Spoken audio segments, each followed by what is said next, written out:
যারা রান্না করে দিচ্ছে তাদেরকে অসংখ্য ধন্যবাদ। সরি আমার মন চাইছে আবার হসপিটালে যাই এখানে। হ্যালো এভরিওয়ান, আসসালামু আলাইকুম। তো এই তো বাসায় আসলাম। এখন আমি বাসায় ঢোকার আগে আমার গাছগাছালিগুলো আবার একটু এক নজর দেখতে যাচ্ছি। মানে যে কোনো প্রান্তে যাই বাসায় এসে নিজের গাছগাছালিগুলো দেখতে না পারলে শান্তি লাগে না। তো এই যে ধনেপাতা গাছগুলো সব স্নুর নিচে আসছিল, আইসা দেখলাম কি সুন্দর স্নুগুলা গলে গেছে। আর আমার ধনেপাতা গাছগুলো আবার অনেক সুন্দর করে উঠে গেছে। তো এইগুলো দেখে আবার একটু বেকারের দিকে চলে যাচ্ছে। স্নুগুলো কেটে গেছে, এই যে দেখেন ধনেপাতাগুলো বাচ্চা গেছে। এখানে অনেক ধনেপাতা খায় ফেলছে। তো বাসায় ঢুকার আগে একটু বেকারটা দেখে সব জায়গায় এই জায়গাটা তুই আগে তুই করে গেছিলাম। তো আজকে স্নো নাই, আছে অনেক উইন্ডি বাইরে, যদিও শীত কম। এখন রসুন গাছগুলা রোদটা কম পায় তো লাল লাল হয়ে গেছে। এদিকে ধনেপাতা শেষ, ছোটগুলা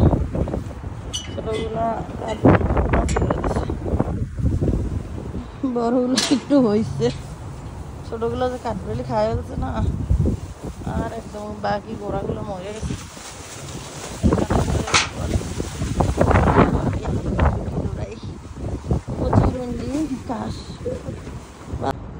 ঘর বাড়ি ঠিক করতে পারলাম না এই অসুস্থতা করে। অসুস্থ ঘর বাড়ি দেখলেও শরীর মানে আরো বেশি অসুস্থ হয়ে যায়, অস্বস্তি লাগে সব দিতে। আমার ফ্লোনি স্কুল বন্ধ না ঘুমায় অগোছালো ঘর বাড়ি দেখলে শরীর আরো অসুস্থ লেগে যায়। এই ঘর বাড়ি গুছাইতে পারতেছে না, কি অবস্থা আল্লাহ, কি অবস্থা। সব কিছু ছড়ানো আছে কেন। এই বাথরুমে সন্ধ্যাগুলো গুছগাছ করতে পারিনি। নতুন চাদর বাড়ি করছো, সারা ঘর বাড়ি কি অবস্থা, তুমি একটু গুছাইলা না? না এটা না অন্য হসপিটালে থাকা বাসায় এসে মনে করছিলাম খাইতে পারবো মনে অনেক, কিন্তু মুখের ভিতরে জেরেই মুখে দিতেছি ঝালে মুখ পুরো জুইলা সারকার কানে দিয়ে বন্ধু জুইতে হইতেছে। আমার মনে হয় কি মুখের ভিতরে সব ঘা হয়ে বুঝছে গেছে, এরকম একটা অবস্থা। যদিও এরকম না, বাট যাই না, সব জ্বলে যায়। তো এখন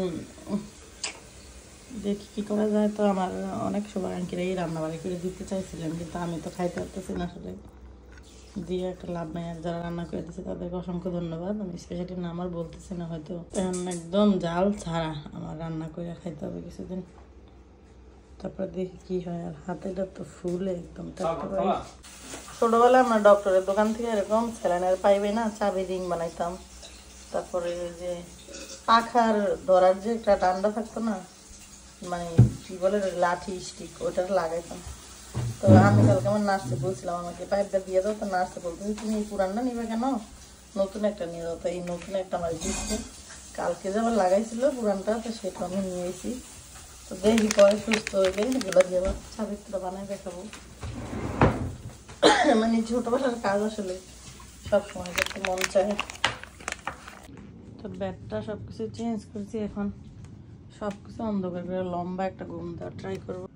চাইছিলাম বাসায় এসে কটা খাইয়ে ঘুম চোখটা আসতে যেত, একটু ঘুমাই যায়, পরে একটা গোসল করবো।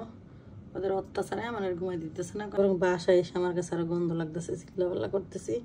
তারপর টুকটাক একটু হালকা পাতলা টেবিল গুছাইছি। এখন গোসল করবো, কারণ 11:30 প্রায় 12টার কাছাকাছি বাজতে গেলো। তো এখন গোসল করে ঘুমাইতে ঘুমাইতে দুপুরে যাবো, তখন আর ঘুমের ভাবটা থাকবো না। এনিওয়েজ তো গোসলে যাবো। আর কাপড় চোপড় সব লন্ড্রি করবো, অনেকগুলো বেশি তো জন্য বাইরে নিয়ে যেতেছে। একদিন যে আমি গায়ে দিছি 3-4টা করে কম্বল, সব কিছু একরকম, যে শরীর গাম্মা কেমন গন্ধ হয়ে গেছিলো। তো আজকের ভিডিওটা এখানে সমাপ্ত করে দিচ্ছি, আজকে সোমবার। আর পরবর্তী কী আপডেট হয় সেটা আপনাদেরকে জানাবো। কিন্তু ঘরে যে খাবার দাবার, হসপিটালে থাকতে মনে করছিলাম বাসায় এসে অনেক খাবার খাইতে পারবো, স্টিল ভাল লাগতেছে না। ওইখানে এনভায়রনমেন্টটা তো অন্যরকম, ওই জায়গায় আমার কাছে থাকতে ভাল লাগছিল, মানে মানসিকভাবে। বাসায় এসে অনেক ভালো লাগতেছে না, সে আগের মধ্যেই ফিল লাগতেছে, মনে হয় আরও সিক বেশি হয়ে গেছি। মানে খাবার দাবারের গন্ধ বা আমাদের যেই চলাফেরার এনভায়রনমেন্ট, ঘর বাড়ির একটা স্মেল কেমন জানি লাগতেছে, ভালো লাগতেছে না আমার কাছে। কি কইছ আরে ভালো নি লাগো বলো তোমার শরীর ভালো নি তোমার শরীর ভালো নেই এটা মামির দিকে তাকাই কইতে হয় তোমার শরীর ভালো নেই একটু ভালো আছে আগে থেকে বেটার ওকে মুখ মুছা খাইতে তো আরে আরে কি এখন ঘুমাইতে উঠছে 11:49 বাজে মিশা তো এখন উঠছে স্কুল বন্ধ দেখে ইচ্ছা মতো ঘুমাই নিতেছে আবার মুখটা মুছে যায় কে তুমি নি খুশি করো মামি বাসায় আইছি হ্যাঁ তো সবশেষে ঘটনা হয়েছে কি আমার এমন ঘুম পাইতেছে বসে থাকতে পারতেছি না মাথালে যেতেছি পরে কাঁথা একটা নামায়া শুয়ে বসছি গোসল আর করি নাই বাজে 12:09 দেখি একটু ঘুমায় ঘুম থেকে উঠাই গোসল করবো ওরা গেছে লন্ড্রিতে কাপড় চাপড় ক্লিন করতে আর কি 12টার দিকে আমি ঘুমাইছিলাম টানা প্রায় 6 ঘন্টা ঘুমাইছি আর 10 মিনিট আগে ঘুমাইতে উঠছি এখন অ্যান্টিবায়োটিক ওষুধ খাবো বমি ওষুধ দিয়েছিলাম মানে রেগুলার ডাক্তার সেগুলো খাবো উঠে দিয়ে আমার নাক সব বন্ধ হয়ে গেছে আবার বমি আসতেছে গলা ব্যথা বাইরে গেছে হসপিটালে তো সারাক্ষণ অ্যান্টিবায়োটিক দিয়ে রাখছিল এই যে এই অ্যান্টিবায়োটিকটাই আমার 5টা হসপিটালে দিছে এখন একটা বাসা খাইতে দিছে তো ঘুমের মধ্যেই আমার নাক বন্ধ হয়ে গেছে আমি মুখ দিয়ে শ্বাস নিছি বলতে পারি না ঘুমের তালে এই জন্য আবার বমি শুরু হয়েছে তখন অ্যান্টিবায়োটিকটা খাওয়া শুরু করতেছে সাথে আমার যে রেগুলার ডাক্তার বমির ওষুধটা দিছে ওটা খাওয়া শুরু করবো পরে দেখি যে কী অবস্থা হয় আর কি কান ব্যথা গলা ব্যথা বাইরে গেছে এখন একটা ওই যে আপেল সস ছিল সেটা খাই ওষুধটা লাগাই বাসার এনভায়রনমেন্ট আর হলো হসপিটালের এনভায়রনমেন্টটা সম্পূর্ণ ডিফারেন্ট এই জন্য আমার মন চাইতেছে আবার হসপিটালেই যাই এখানেই আনতে দিলাম তো খাবার দাবার এগুলো কোনো কিছু ভালো লাগবে না তো এখন অ্যান্টিবায়োটিক আর বমির ওষুধটা খাওয়া শুরু করছি দেখি কী অবস্থা হয় আমার আবার কল দিয়ে অ্যাপয়েন্টমেন্ট দিছে এই যে আগামী শুক্রবার বিকাল 2টার দিকে শুক্রবার 2টায় আবার অ্যাপয়েন্টমেন্ট দিছে তো আবার কাজের জায়গায় জানাইতে হবে আবার শুক্রবার অফ নিতে হবে তো তারপরে কী অবস্থা হয় জানি না তো বাসায় এসে ভালো লাগতেছে না এখন আমার শরীর আবার খারাপ হয়ে যাইতেছে মন চাইতেছে আমি আবার হসপিটালে ফেরত যাই বাসায় থাকবো না আমি খালি হালকা কয়েকটা কাঁচামরিচ দিয়ে টমেটো দিয়ে একটু ওই যে কী বলে সালাদ বা কি চাটনির মতো করে বাজি করতেছি আর কি সাথে ডিম দিব আমি জাল খাবারটা খাইতে পারতেছে না আর একটু শুকাইতে লবণ আবার দেখ আমি একটু লবণ দিছি কেন আর একটু শুকাইলে ডিমটা ভেঙে দিতে পরে বেশি ঠান্ডা হইলে বেশি দেওয়া যাবে না দিব না না এখন একটু জিরা দিয়ে লাইটা সেটা লাস্টে দিন নেওয়া যাবে 1 চামচের মতো আবার চিনিও দিয়ে দিচ্ছি এখন ধনেপাতা দিলেই হয়ে যাবে আমার টমেটোর চাটনি বেশি করে একটু ধনেপাতা বেশি চাটনিটা হয়ে গেছে এখন তুলে ফেলবো টমেটোর ভর্তা নিয়ে আমি খাইতে বসলাম বিসমিল্লাহ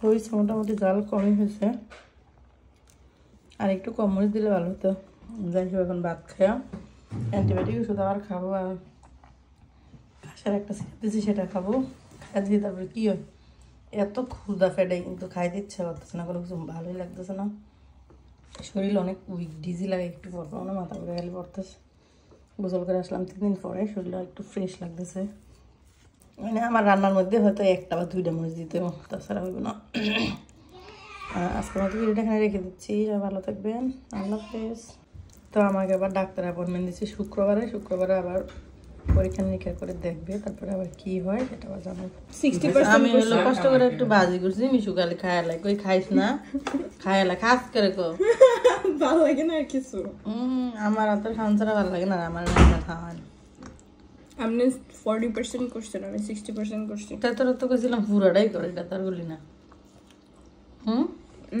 এই বুদ্ধি নাই হইব না তারপর খাইলে সব ঠিক আছে তারপরে দিতেছি না তো না শরীরে একটু দুর্বল আছে ভালো হলে রাতের 1:30 বেজে গেছে ঘুমাইতে পারতেছে না কাশ হইতেছে মুখের ভিতরে খালি চুল খাইতেছে আর গলা খালি ড্রাই হয়ে যেতেছে বাসায় এসে আমি আর সিক হয়ে গেছি হসপিটালে থাকলে মনে ভালো হইতো কাশতে কাশতে চোখে পানি এসে গেছে আল্লাহ